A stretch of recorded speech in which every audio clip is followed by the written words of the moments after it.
Hey guys, Deal Games here, back with episode 5 on the Cube Dreams OP Prison server. Now, this is going to be a very different video from what I usually do, because I'm going to be getting into some real talk. I'm going to be telling you guys about something that I've been going through in my life, something that I've been dealing with.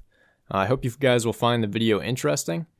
Now, I want to give a brief disclaimer. This video might contain some descriptions and images that people who are squeamish might find pretty gross, so if that is you, go ahead and click off this video now. Just watch the next one. It probably won't be like this video, but I wanted to share something about my life, which is not usually what I do on this channel, especially in a Minecraft video. But I wanted to give you guys an update and tell my story, give you guys some more information.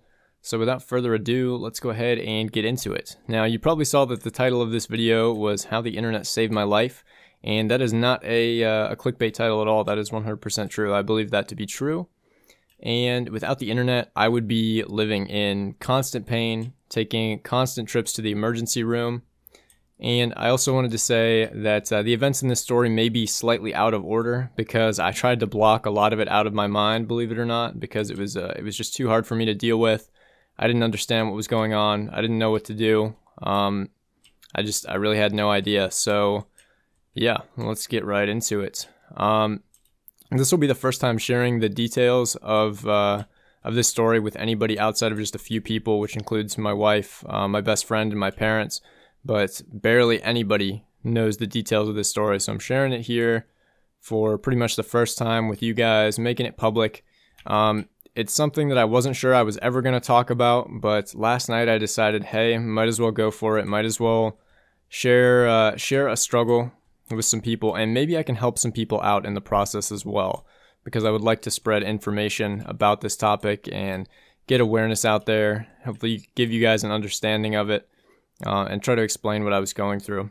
But I will place warnings in the video whenever I'm about to show a picture of anything that may disturb squeamish people. So I'll have a black screen with some text on it that'll just say, hey, there's about to be a picture. If you're squeamish, look away. Don't look at this. But yeah, and also, I'm reading from sort of a script in this video, not really a script, just some bullet points that I wanted to talk about to make sure I cover everything, because this is a real long story, and there's a lot of details to it, so I wrote down a lot of bullet points to cover, and I hope you guys will find it interesting and informative. But anyway, the pictures may not be chronological, like they may not fit in exactly with the part of the story that I'm telling. These are going to be some pictures of myself and some just from the internet. But the pictures of myself may not be chronological with the story, meaning they may not correspond to the exact moments I'm talking about, because like I said, I kind of blocked a lot of it out in my memory, and also I was almost too scared to take pictures of myself sometimes because I was so ashamed. It was a really weird time in my life, and I'm glad I'm through it, but I just wanted to say that the pictures may not match perfectly with what I'm talking about.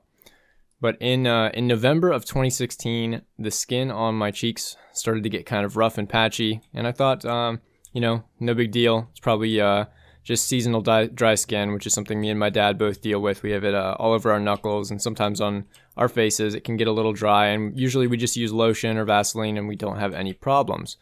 It was very itchy and irritated, but nothing I hadn't dealt with before, so I just started using lotion. Figured it would clear up just fine in a few days. But it didn't. It just kept getting worse. It kept getting more and more dry, more and more itchy, more and more irritated. And I tried several different kinds of creams and lotions to try to get it to clear up, and nothing was really working. And eventually, it got so bad, and I was itching it so much because I just couldn't help it. It was almost unbearable to not scratch it. But it was so itchy, and I was scratching it, and people said it started to look almost like burns on my face. That's how bad it was. It looked like I had some pretty severe burns on my cheeks because I was scratching it so heavily, and it was almost compulsive. I couldn't stop it. But as the days and weeks went by, it became more and more irritated, and then it started to turn red. So it got really bad, and then the skin, after several weeks, started to drop off in huge patches, if you can believe it or not. I know that's kind of gross. I'm sorry about this if any of you are getting grossed out right now, but that's the nature of this story. So if you get grossed out easily, now you know what I'm talking about. Go ahead and click off of this video. But the skin started to drop off of my face, and it was extremely painful, extremely itchy, just kept getting more and more worse. And then after several weeks of this, the skin started to turn wet, and it looked almost more like open sores than just dry skin. It looked like I had open sores on my face. So it started to get wet, and it started to leak fluid. It was a clear fluid. It was pretty gross. I didn't know what was going on. I had no clue. And the fluid was clear at first, but it poured out of my cheeks pretty much night and day. And I tried putting like gauze pads and even toilet paper at times over it to try to get it to stop, but the fluid just kept coming out, which, as you know, does not happen with just seasonal dry skin. It was pouring out this thick, clear fluid, and then seemingly at random, the fluid started to turn more of a gross yellow color, and it was really thick, and it would pour out of my face, and it would form like a glassy texture, and then eventually, after the fluid would dry, it would turn into a thick yellow crust that covered my cheeks, my face, my temples, and I could wipe it off with water, and it would stay off my skin for a little bit, but it would fully rebuild the crust within just a couple hours after I took a shower or wiped it off. So it seemed like there was no getting rid of it. It just kept coming back. More and more places on my cheeks and temples started to leak the fluid, and it got thicker and thicker as well. And it started to form these crystals that would tear my skin and cause me to bleed. And it was absolutely terrible. It would tear my face open, and it would bleed, and there'd be these big crystals that would form, and then it would turn into a thick layer of crust after a while. It was really disgusting, really gross. I had no idea what was going on. And at this point, the itching was so bad and the pain was so bad, it felt like I was having needles stabbed into my face constantly. It was the worst burning and itching sensation I've ever felt. I've had a skull fracture as a result of a skateboarding accident. Always wear your helmet, kids. Definitely wear a helmet when you're skateboarding. But I had a skull fracture, and that did not hurt anywhere near as bad as this itching and burning on my face did. It was so much worse than a skull fracture. I thought after I'd fractured my skull, I was like, there's probably no more pain that can be worse than this. So yeah, I should be good to deal with any pains in the future. But nope, I was wrong. This was much worse, and it wasn't showing any signs of getting better either. So yeah, it was odd. It was painful. It was bad. But at that point, I decided, I've had enough of this. It's time to make a trip to urgent care. And I went into the urgent care office, and they diagnosed me with a condition called impetigo, which is a skin condition that comes from failing to keep the skin on your face clean. And I thought, how can that possibly be? This is a condition, impetigo, that usually affects young children who aren't bathing regularly because their parents aren't forcing them to, or whatever, or they're just not washing properly in the shower or whatever. Sorry, I'm not speaking properly, or whatever.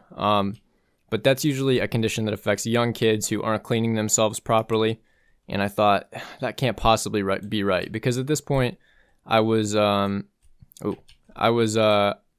so affected by this condition that I was showering like once or twice every day, even sometimes. So I made sure I showered every day. I thought, this couldn't possibly be a cleanliness issue, because I'm a very clean person. I take care of myself. I don't know how I could possibly have impetigo, but I figured the doctors probably know better than me. So they prescribed me with antibiotics to clear it up, and I figured, hey, that'll probably get rid of it real quick. And I did not have any luck with that. Hang on, let me scroll my Word document here real quick. I was given antibiotics that contained a chemical called sulfa, which is a chemical that my mom is allergic to. And she specifically told me before I went into the urgent care office, if they're going to give you antibiotics, make sure they do not contain sulfa. So I told the urgent care office, hey, my mom is allergic to sulfa, so I don't want any antibiotics that contain sulfa, because it seems like conditions like that run in my family. Like my mom gets pressure-related headaches whenever there's a change in air pressure outside. She gets a headache, and I get those as well. My dad gets migraines whenever he eats monosodium glutamate, which is a food enhancer that they put in a lot of flavored foods.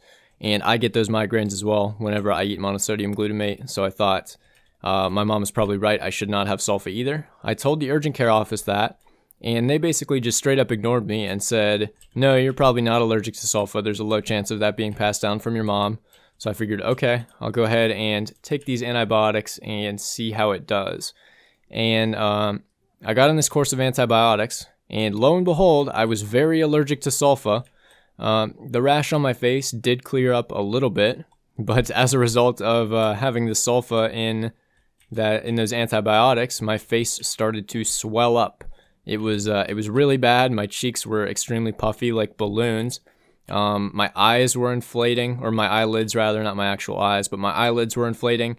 And after literally like 2 days of being on these antibiotics with sulfa in them, it got so bad that I had to go into the emergency room because of the swelling. I couldn't even see, and it was extremely painful. But I was given an IV steroid drip and prescribed oral steroids at the hospital to try to clear up the swelling. And I was also given a new course of antibiotics to take without sulfa. And the new antibiotics and steroid combination did seem to work, but as soon as I finished the course, the rash came right back, and yeah, it was really bad. It was possibly even worse than before after I finished the second course of antibiotics.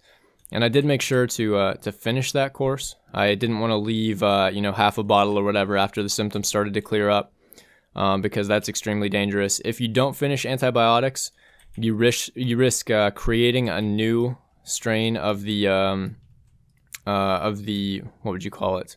It's not a virus. A new strain of the bacteria that could be immune to antibiotics in the future. So that's why you are always recommended to finish your antibiotics, even if you aren't showing symptoms anymore, because the bacteria could still be inside of you. But yeah, the new antibiotics worked slightly without the sulfa, but after I was done with them, it seemed like it was coming back, and with a vengeance. It was almost even worse than before. I screamed and cried and yelled, and I yelled at a God that I didn't even think I believed in at the time. I didn't know what to do. I didn't know who to turn to. I didn't know who to talk to.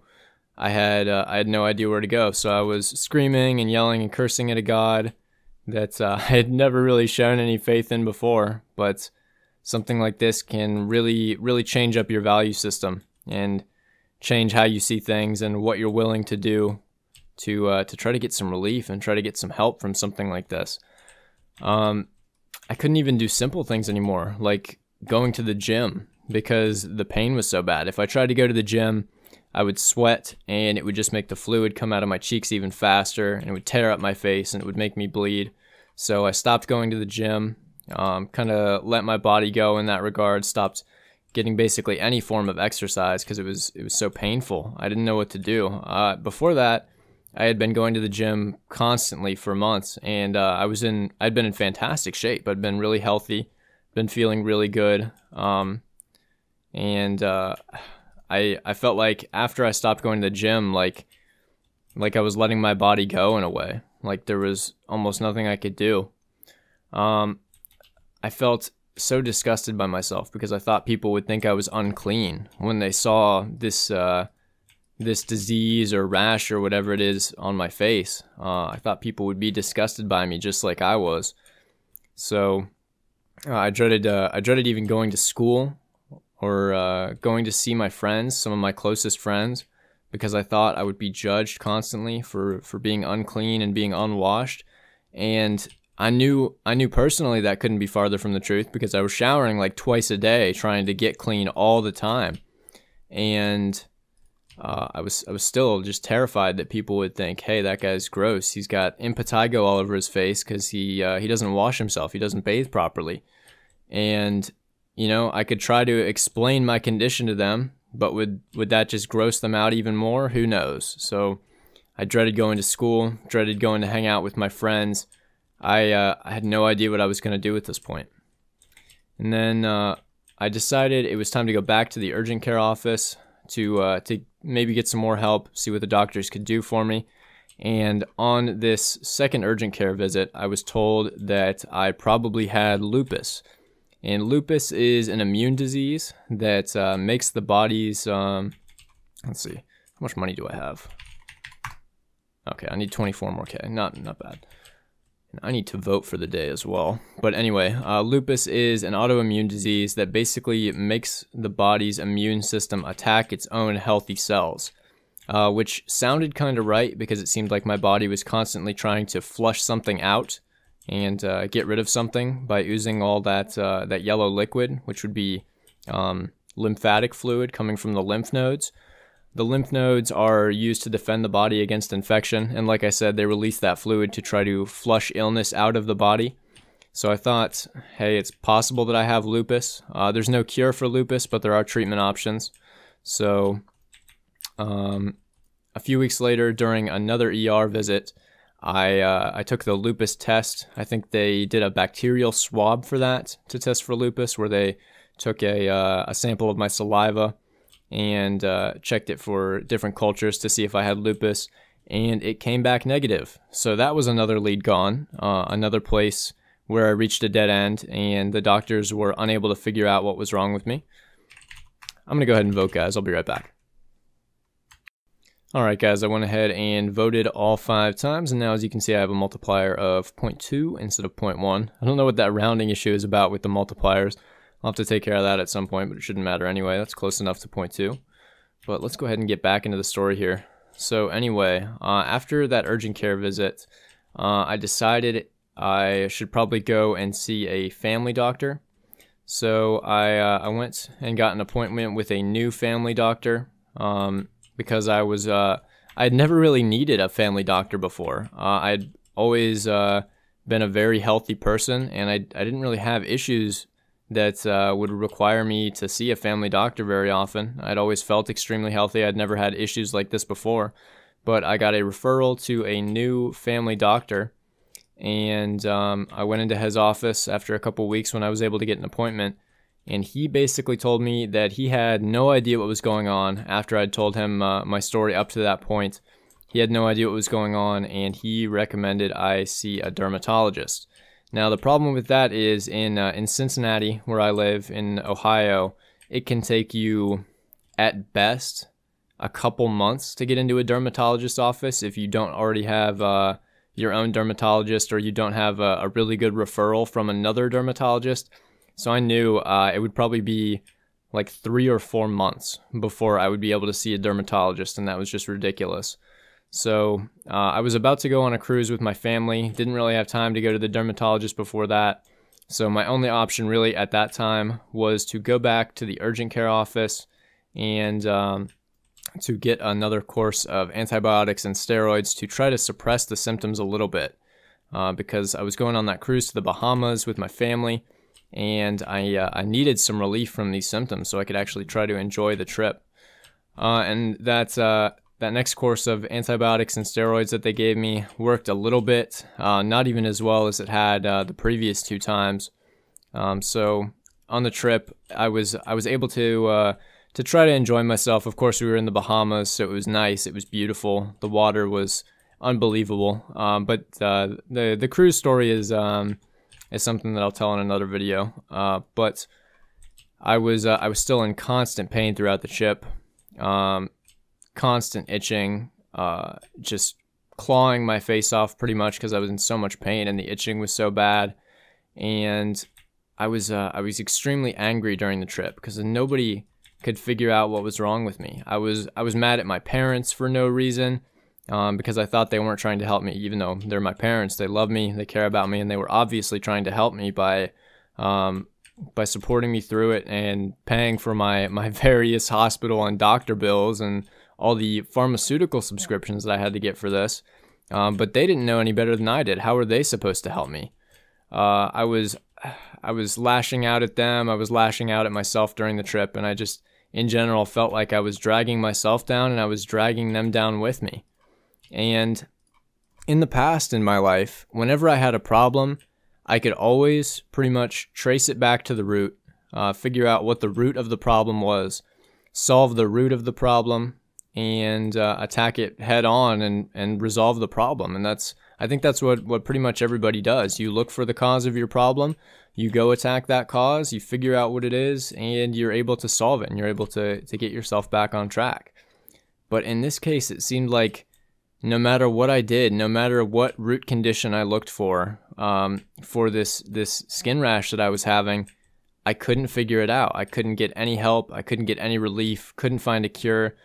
I couldn't find anything that was giving me any kind of legitimate help besides, a few weeks, if that, of relief from steroids. And obviously, you don't want to be on those steroids too long because they're really hard on your body.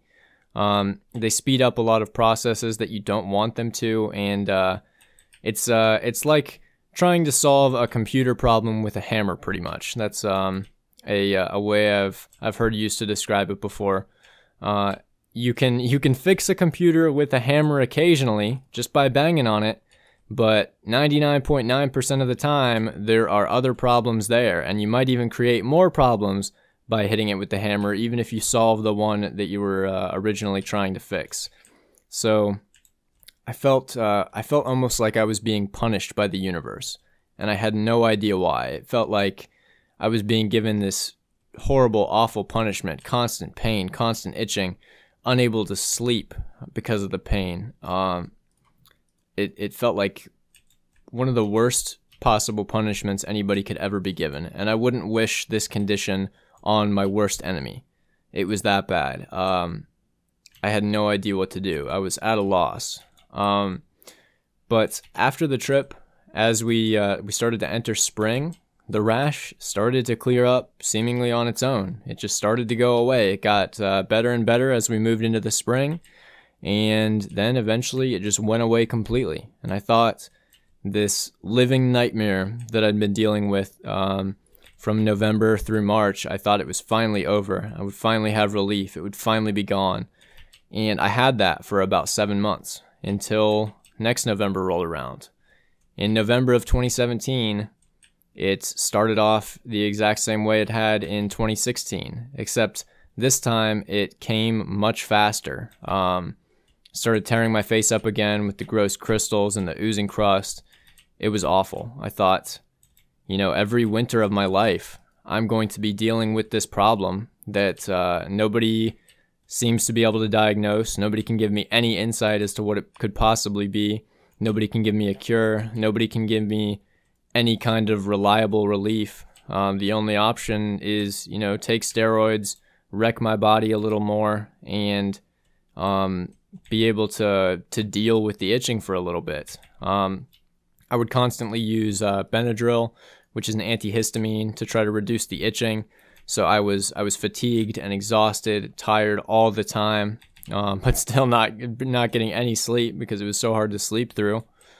I was doing a number on my body by putting all those antibiotics, steroids, Benadryl in my body all the time, trying to get some relief and just trying to live a normal life. And I felt like if I have this every winter, my life is not going to be normal. I'm going to be miserable every single winter. And there's going to be, like 4 months out of the year where basically nobody's going to want to be around me, and I'm not going to want to be around anybody else because I'm so miserable. I'll make them miserable too. I'll be complaining all the time. I'll be yelling and angry at them for no reason. And I feel so bad about it now because the people that I lashed out at during that time, they didn't deserve it. I know they didn't deserve it. They didn't do anything wrong, and they were the ones who were trying to help me. But I couldn't come to grips with it, and it was tearing me apart. And as we moved deeper into the winter season in 2017, it just got worse and worse, just like it had in the year before. Crust came back, the itching came back. Hang on, I gotta scroll my Word doc again. But the rash was putting both extreme stress on me as well as on my relationship with my then girlfriend and now wife, because she wanted to help me, and obviously she would, but how could she possibly do anything about it? She was just as at odds with this thing as I was, because she wanted to help me. She had no idea what to do. She had no idea how to make me feel better, how to deal with my symptoms, how to treat this thing. And I really appreciate that she was there for me during this process, because I don't know what I possibly would have done the second time around if she hadn't been there to comfort me when I needed it most. And I'll appreciate her forever for that. But I decided that it was time to stop putting so much pressure on the people around me and to stop relying on other people to fix my problems. It was time for doctors to butt out of this game and for me to try to do something about it myself. So I started researching on the internet. I started searching for my symptoms and things that had happened to me constantly. For days and days and days, it seemed like I looked for information about this thing to try to find somebody with a condition at least similar to mine that could give me some type of insight as to what was going on with my body, because I still had no idea. And it didn't seem like the doctors had any idea either. But I scoured the internet looking over any mention of the symptoms I had. I poured over hundreds of different articles, dermatology forums, different medications for treating skin conditions, along with other conditions that I thought could possibly be related to mine, looking for anything that could help me. And eventually, I struck gold. I found exactly what I was looking for. I found a forum called Oozing Yellow Crusts. I know, really descriptive name there, but pretty much hits the nail on the head with what happens in this condition. But the forum was called oozingyellowcrusts.com, and it was barely active at all. There were probably, I don't know, maybe 40 topics on it in total, from maybe 30 different people in total, and these people had a condition that matched mine almost to the T. It seemed like they had identical symptoms, and they had the same thing going on for years that I had going on. And there's no official name for this condition yet, but it seems to be, from all the research I've done, a very, very, very, very rare form of rosacea, which is a fairly common skin disease that people get. But it seems to be a mutated form of rosacea, which causes all the symptoms that I've told you guys about up to this point. And I think rosacea affects about 3 million people in the US every year, so less than 10% of the population. I think this mutated form of it that I have and that the people on this forum have probably affects like 0.0001% of the population or something like that. That's how rare it is. It's so rare that they don't even have a name for it yet. So if that gives you any idea of how uncommon this condition is. But the people on the forum said that a cream designed to treat rosacea, a newly approved pharmaceutical cream designed to treat rosacea, would be able to relieve my symptoms. The cream was called Soolantra, and it could clear up the symptoms as long as it was applied to the affected region of the body every day.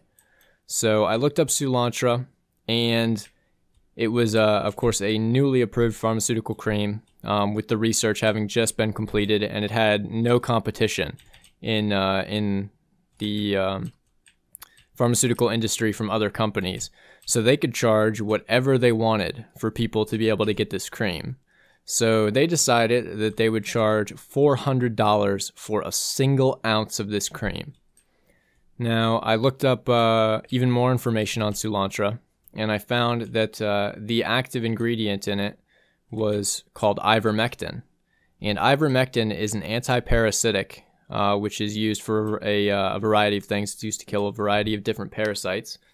But I found, believe it or not, I found the horse version of ivermectin on Amazon for just $15 an ounce. So that pharmaceutical company, because they'd gone through the research process and created a formula for humans, was able to charge $400 an ounce for this stuff, while veterinary companies were charging $15 an ounce for it on Amazon. So I looked through some of the Amazon reviews to make sure it was safe for use on humans, and it turns out a lot of people use that same ivermectin cream to treat another parasite, which is scabies. So I figured, okay, this has got to be safe to use on my skin. I went ahead and ordered a tube, And I also ordered some Cetaphil lotion, which is the other part of the Soolantra pharmaceutical brand. So when you combine Cetaphil lotion, which is like $10 for a big bottle, and the ivermectin for horses, which again was $15 an ounce versus the $400 that they were charging for Soolantra, you basically have the exact same thing. And all I have to do to treat my symptoms and get rid of them completely is apply some Cetaphil lotion to my face to keep it moisturized, and then just the tiniest little dab of the ivermectin paste on the affected region of my face. And then I don't display any symptoms whatsoever. I don't have any issues sleeping anymore because of the pain. I don't have any pain in my face. I don't have any side effects. I feel like I have my life back again. I don't live in constant pain anymore, and I feel like my life is back on track. And I can do the things that I want to do now. I'm in control of my life. I can do whatever I want. I can go to the gym. I can do the things that I was doing normally before I got sick. And without the internet, I never would have had that option. I never would have found out about Soolantra and the even cheaper version that I'm using, which I was able to get for like $20 in total for pretty much like a lifetime supply of this medication that allows me to take control of my life and to be able to do the things that I was doing before I was sick again. It completely changed my life. And some of the people on the Oozing Yellow Crust forum that I mentioned before were living with this condition for over 20 years before they found the forum. Because, of course, back then when these people were first getting infected with it, the internet wasn't even a thing. This forum didn't exist. So they had no resources to turn to besides those which doctors gave them. So they were reliant on the medical profession being able to figure out what was wrong with them. And it seemed like the medical field failed in this case and was not able to come up with a cure or with any kind of reliable treatment. If it weren't for the internet, who knows how long I could have been dealing with this. Every winter of my life, I could have been facing these terrible, awful symptoms and not knowing what I could do about it, what I should do, wasting hundreds and thousands, maybe even tens of thousands of dollars if it had taken me that long. But wasting all that money on going to the doctor and getting prescriptions and going to see new dermatologists and new different types of doctors that claimed they might be able to figure out what was wrong. But through people doing their own research and posting that forum, I was able to take control of my life again. And without the internet, I may have never found the solution. I may have never been the same again. I may have been a cold, dark, angry person during the winter for the rest of my life. And I don't know how that would have affected my relationship with my parents and my friends and my wife. It could have changed my entire life for the worse. But instead, because of the internet, I was able to take everything back and to get back to a place where I wanted to be, and to start this brand new Minecraft server for a new job and to try to do the things I want to do again. I feel just incredible after taking control of my life again and finding this forum and getting rid of my symptoms. It's like I'm a changed man, and I'm forever going to be grateful for the opportunity that the internet has given me. Multiple opportunities, actually, but those are stories for another day. Anyway, I hope you guys enjoyed this, and I hope it not only spread some light on what I was dealing with during this time, but also on why I think the internet is such an important resource and why we need to preserve it for what it is.